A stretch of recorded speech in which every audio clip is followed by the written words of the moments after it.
भारत में एक बार फिर आप सभी का स्वागत है और एक बार फिर हम प्रस्तुत है कोरोना के ऊपर विशेष रिपोर्ट में। वीडीटीवी भारत के जरिए हम आपको जयपुर के उन सभी प्रमुख क्षेत्रों में लेकर जाते हैं और बताते हैं कि वहां पर कोरोना के विरुद्ध लड़ाई में किस तरह से पुलिस, प्रशासन और सरकार एकजुट है। आज हम जहां खड़े हैं वो एक ऐसा मार्केट है, वो एक ऐसा स्थान है जिसका नाम ना सिर्फ जयपुर में बल्कि पूरे हिंदुस्तान में बहुत फेमस है। इस गली का नाम है, इस मार्केट का नाम है राजा पार्क।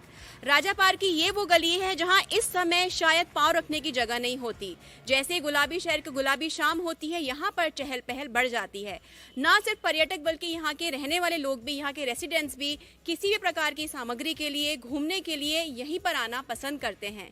ये वो जगह है जहाँ पर इस कदर भीड़ होती है कि यहाँ पार्किंग के लिए विशेष व्यवस्था की जाती है। आप मेरे पीछे देख सकते हैं कि सभी दुकानें जो हैं बंद हैं। जितनी भी दुकानें आप मेरे राइट और लेफ्ट को देख सकते हैं ये सभी बंद है। यहाँ पर मुख्य रूप से व्यवसाय करने वाले लोग रहते हैं। ये उनका रिहायशी इलाका भी है। यहाँ पे ना सिर्फ कपड़ों की बल्कि ग्रोसरीज की, रोज़मर्रा के सामान की, इलेक्ट्रॉनिक्स की और मुख्य रूप से खान पान की जो है बहुत सारी दुकानें मिलती हैं। ये जो गली है इसे हम फैशन स्ट्रीट बोलते हैं और यहाँ पर जैसा कि नाम बता रहा है फैशन स्ट्रीट, शाम होते होते आप देख सकते हैं किस तरह वे फैशन और फैशन से जुड़े लोग यहाँ पर आना पसंद करते हैं। मेरे ठीक पीछे आप देख सकते हैं यहाँ का एक मुख्य आकर्षण जिसे कहते हैं हनुमान ढाबा। ये वो जगह है जहाँ पर बहुत सारे स्टूडेंट्स, यहाँ के रहने वाले सभी लोग शाम होते होते खाने के लिए आना पसंद करते हैं। यहाँ का खाना ना सिर्फ जयपुर के क्षेत्र में बल्कि अलग क्षेत्रों में भी बहुत ज़्यादा पसंद किया जाता है। ठीक इस गली हम आगे जाते हैं तो यहाँ पर हमें इस गली को कहा जाता है फूड स्ट्रीट। यहाँ पर खाने पीने के बहुत सारे दुकानें हैं, बहुत सारे ऐसे छोटे स्टॉल्स हैं और ये जो इलाका है यहाँ पे बहुत सारे पीजीज बने हुए हैं, बहुत स्टूडेंट क्राउड है और जितने भी स्टूडेंट्स हैं शाम होते होते यहाँ पर चहल पहल हो जाती है। लेकिन 22 मार्च से जनता कर्फ्यू के बाद जैसे ही प्रधानमंत्री जी ने लॉकडाउन की शुरुआत करी, ये जगह सुन्न है। आप देख सकते हैं यहाँ पर मेरे पीछे किस तरह से पुलिस मुस्तैदी से अपना काम कर रही है। हम देख सकते हैं यहाँ पर वाहनों की आवाजाही, एक मुख्य चौराहा है और एक लिंकिंग रोड है जहाँ से बहुत से मुख्य रास्ते निकलते हैं। ये जयपुर का कनॉट प्लेस कहलाता है ये एरिया और हम देख सकते हैं किस तरह से पुलिस हर आने जाने वाले वाहन की चेकिंग कर रही है, उनसे पूछ रही है, पूछताछ की जा रही है और देखा जा रहा है कि कौन किस कारण से अपने घर से बाहर निकला है। लॉकडाउन की स्थिति बरकरार है, पुलिस और प्रशासन मुस्तैद है, लोग भी इसमें पूरा सहयोग कर रहे हैं, लेकिन फिर भी पुलिस इस बात का विशेष ख्याल रख रही है कि यदि कोई बिना कारण बाहर निकल रहा है तो उसकी जांच की जाए। इसके अलावा ये वो एरिया जहाँ पे कुछ दिन पहले कुछ कोविड-19 केसेस का होने की जानकारी मिली थी, उसके बाद में ये एरिया भी पूरी तरह से सील कर दिया गया था। लेकिन इस बात का विशेष ध्यान रखा गया था कि यहाँ के रहने वाले लोगों को किसी प्रकार की कोई असुविधा ना हो। यहाँ डेली एसेंशियल्स के लिए, खान पान के लिए, दूध के लिए हर तरह के जो है व्यवस्थाएं की गई थी। और आइए हम आपको दिखाते हैं ये चौराहा जिसे राजा पार्क चौराहा, यहाँ से बिल्कुल पीछे जो है एक बहुत ही कनेक्टिंग रोड है जो यहाँ के एक धार्मिक स्थल, यहाँ एक मंदिर है मोती डूंगरी गणेश जी की तरफ हमें लेकर जाता है। इसी रोड पे बहुत सारी सी दुकानें हैं, बहुत सारे व्यापारियों के प्रतिष्ठान हैं, खाना पीना, ग्रोसरीज, इलेक्ट्रॉनिक्स, कपड़ा, जिसे कहते हैं ना you name it and we have it, Raja Park वो स्थान है।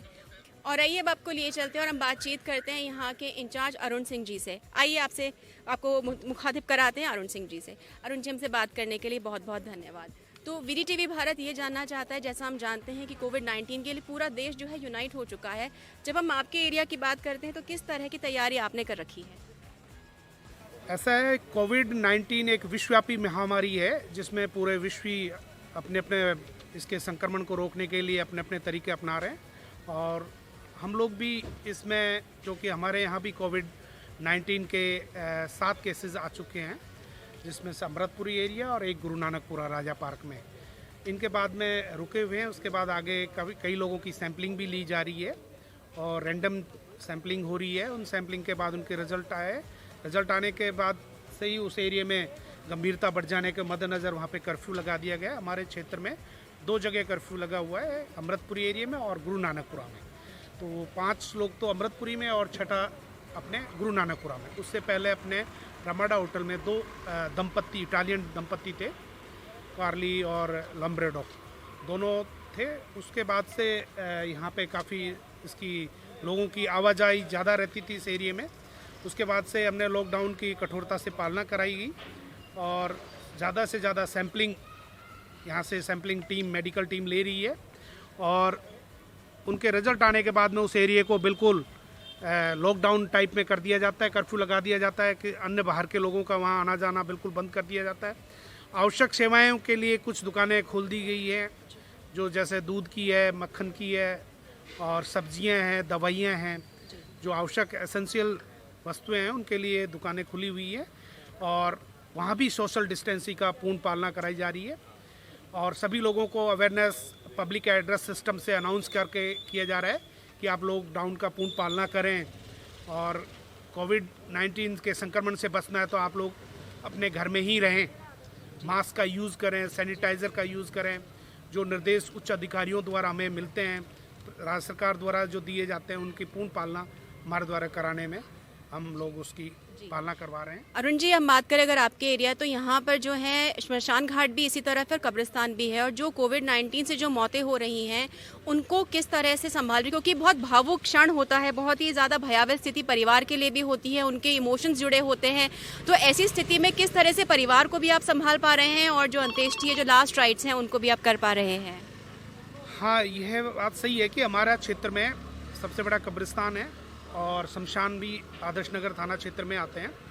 तो दोनों ही जगह जो कोविड-19 के संक्रमण के बाद में उनकी डेथ होगी तो उनकी अंतिम क्रियाक्रम हमारे क्षेत्र में कुछ पेशेंट यहाँ पर आए थे, तो वहाँ कुछ लोगों ने ऑब्जेक्शन किया था। हालांकि उन लोगों को समझाने के बाद में उन्होंने कोई एतराज़ नहीं किया। सैनिटाइज़र कराएगी, इस कॉलोनी को पूरे को सैनिटाइजिंग कराएगी, लेकिन वहाँ के लोगों ने ये मांग रखी थी कि साहब इसको इलेक्ट्रिक से किया जाए ताकि पोल्यूशन भी नहीं और इसका संक्रमण नहीं फैले।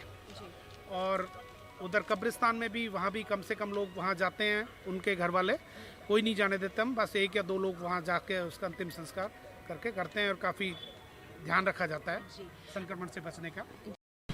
अरुण जी, जब हम बात राजापा की करते हैं तो ये भी एक बहुत डेंसली पॉपुलेटेड एरिया है और लॉकडाउन से पहले रमाडा में कुछ केस मिले थे और उसके बाद से लेके अब तक जो स्थिति है वो नियंत्रण में। रामगंज जैसी स्थिति यहाँ नहीं हो पाई, तो किस तरह से आपने स्थिति को नियंत्रित रखा? हाँ, इस एरिया में लोग बाग काफ़ी एजुकेटेड हैं, अवेयरनेस के प्रति काफ़ी लोग जागरूक हैं, तो इस वजह से उन्होंने सोशल डिस्टेंसिंग का यहाँ के लोगों ने पालना करी है और हमने नाकाबंदी कठोरता से करते हुए लॉकडाउन की पूर्ण पालना कराने की कोशिश पूर्णतः की है और सभी को आवश्यक वस्तुएं भी उपलब्ध कराई है ताकि उनको भी किसी तरह की परेशानी आम जीवन जीने में नहीं आए। इसके मद्देनज़र यहाँ पर लोगों ने हमारा पुलिस का कहना भी माना, सहयोग भी किया और उसी का एक रिजल्ट है कि इस तरह यहाँ जिस तरह से रामगंज में फैला उस तरह नहीं फैला, क्योंकि वहाँ डेंस एरिया है, वहाँ पे पॉपुलेशन की संख्या अधिक होने की वजह से भी वहाँ पे संक्रमण के ज़्यादा चांसेस रहे हैं। अरुण जी, वीडीटीवी से भारत से बात करने के लिए बहुत बहुत धन्यवाद। लेकिन चलते चलते वीडीटीवी भारत के दर्शकों से आप क्या अपील करना चाहेंगे? हमारी यही अपील है कि सभी लोगों को आप जागरूक करें, सोशल डिस्टेंसिंग का पालना हो और सभी उच्च अधिकारियों या सरकार के द्वारा जो भी निर्देश आदेश मिलें उनकी पालना हो पूर्ण रूपेण से और सभी लोग मिलकर इस कोरोना की लड़ाई को लड़ें, तभी अपन सफल हो सके। जी, तो अभी हमसे बात करी यहाँ के इंचार्ज अरुण सिंह जी ने, जिन्होंने बताया किस तरह से पुलिस ने एकजुट होकर किस तरह से सतर्कता और थोड़ी स्ट्रिक्टनेस के साथ में स्थिति को नियंत्रण में रखा हुआ है। और उन्होंने ये भी कहा कि यहाँ के जो नागरिक है वो एजुकेटेड है, वो जागरूक हैं और वो भी पूरा योगदान दे रहे हैं जिससे कि स्थिति से निपटा जा सके। तो वीडीटीवी भारत की आप सभी से यही अपील है कि स्टे होम, स्टे सेफ। आप अपना ही नहीं, अपने अपनों का ही नहीं बल्कि पूरे देश में जो आपका योगदान है वो दे सकते हैं। धन्यवाद।